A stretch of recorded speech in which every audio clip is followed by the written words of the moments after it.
Hello guys, nandito na naman tayo. Good morning muna dyan at good evening rito.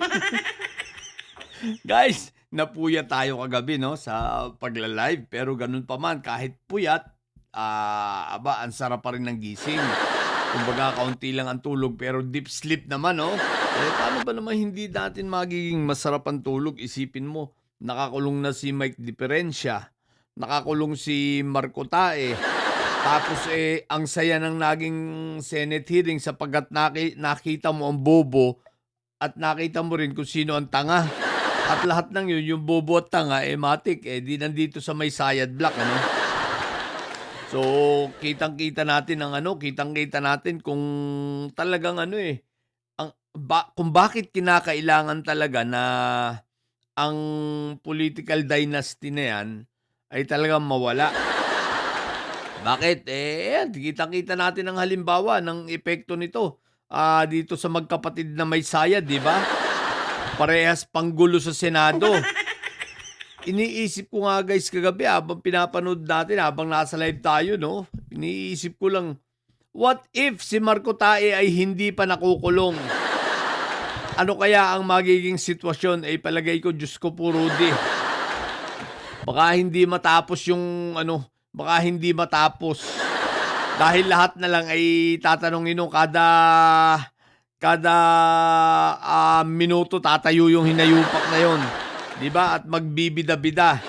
Mabuti na lang nawala na pero nagulat ako ang pumalit sa kanya yung napabida-bida itong si Pia Madamdamin. Na si Pia Madamdamin habang nagsasalita ay hinihika. Hindi mo maintindihan kung ninenervyos ba o takot, anong klase ito, no? Napaghahalata mong hindi sanay sa litigation, no? Napaghahalata na walang tiwala sa sarili, walang self-confidence, no? Kasi, di mo alam kung kinakabahan, O sadyang ninenervyos lang dahil sa hindi niya alam ang kanyang mga pagsasasabi at napilitan na lang dahil nawala na si Marco Tae.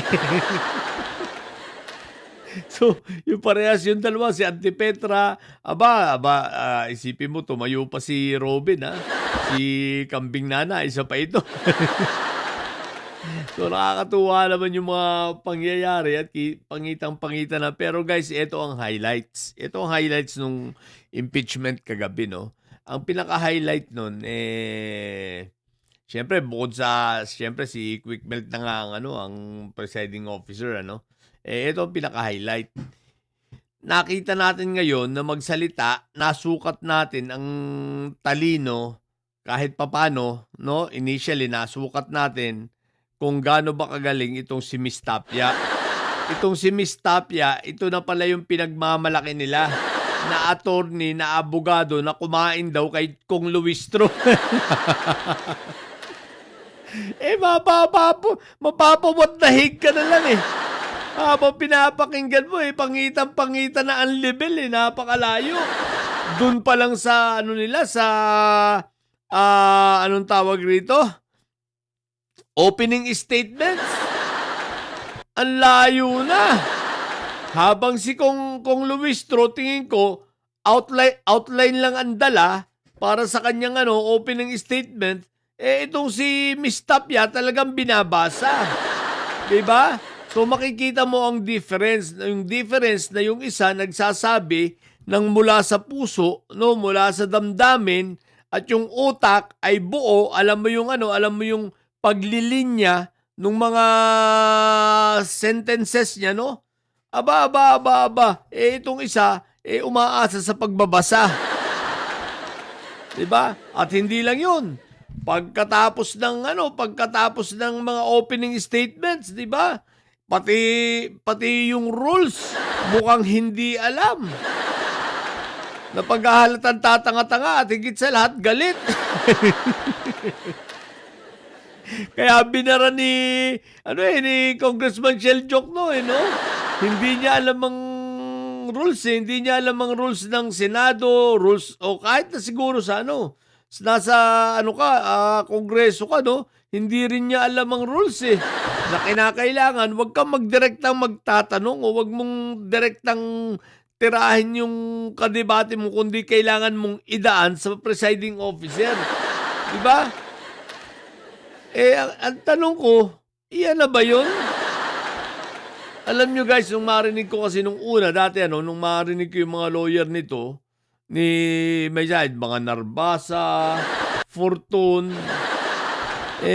magugulat ka dahil mga bigatin ito. Kumbaga, hindi basta-basta pero nagulat ako sa mga nag-entry. Ang mga nag-entry sa kanya ay parang mga OJT lang. 'Di ba, 'di ba? Parang mga OJT yung mga abogado. Anyari? Alam nyo guys, ang nababasa ko rito. Kasi hindi humarap sila Fortune na akala natin nung una harap dahil nagpapa-interview sila, 'di ba? Si Fortune na naging ano rin na parang naging ano rin yata ni Erap, no? Kung di ako nagkakamali. Naging abogado, ibig sabihin sila Fortune, sila Narbasa. Niisip ko yung mga ano ba, yung mga seasoned na, yung may mga edad at mga kilala. Dahil nga iba ang mga humarap ay itong mga bagito, parang mga OJT. Tingin ko guys, talagang yun na lang humarap at itong sila Fortune ay yung talagang mga seasoned na dito sa mga law firm nito mga to umayaw. Umayaw ito sa kaso ni Sayad dahil ayaw nilang mapahiya. Personally ayaw nilang mapahiya as a person, as a lawyer. Pero wala na silang magagawa, bayad na sila, nandun na, EJK abutin nila kung umurong pa sila, di ba? So, ang pinaharap na lang nila yung mga OJT.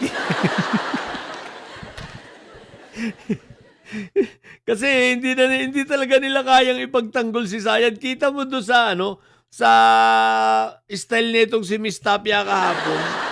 So opening statement, ang layo. Tapos nung magtanong siya kay Luis Tro ng direkta, ang layo din sa tanong.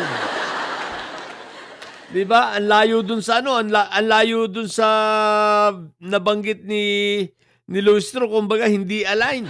Nakita mo agad na galit di ba? So nagulat ako. Ito na pala 'yun. Kung yan ang mga abogado ni Sayad, alam na this.